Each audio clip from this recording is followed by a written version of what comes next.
И здравейте хора, аз съм Money Gamer.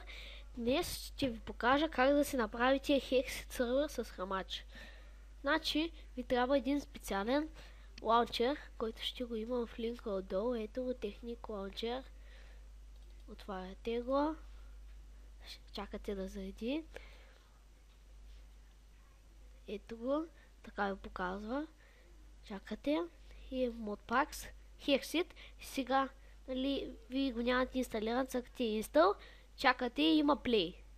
И аз сега ще спра на пауза клипа, докато чакам да ми зареди. И върнах се. Ето това е, нали, Hexit-а. Това е синглплеера и аз имам такъв сервер. Цъкате, нали, вие се правите нов, ако ще оцелявате или си избирате от ваш синглплеер свят. Чакайте да ми зареди. И аз тука... Чакайте в апарата ми. Аз тука съм оцеляла с мои приятели. Какво пъса съм? С много малко съм. Що така лаги. И съм се оцеляла тук някакви неща. И сега трябва да имате инсталирано хамачи.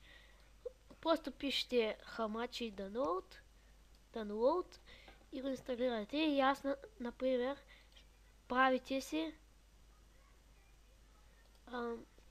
някой цъкате network, креате име, парола и другите вашите приятели.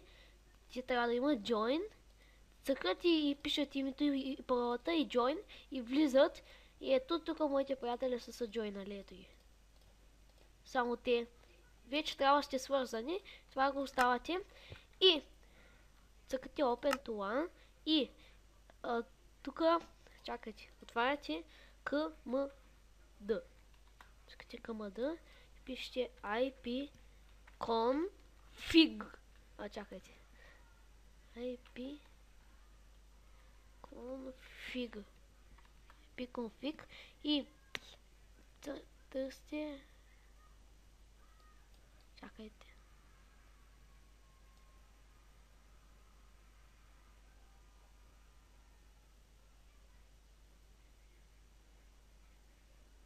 Чакайте.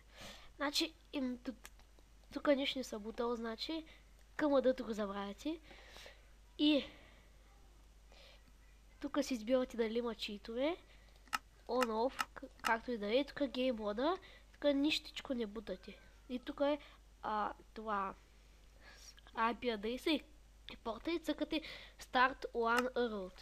И сега правите така и си, например, се отваряте Skype и изпращате, пишете 212 точка и изпращате и те трябва да сте свързани с хамачи и те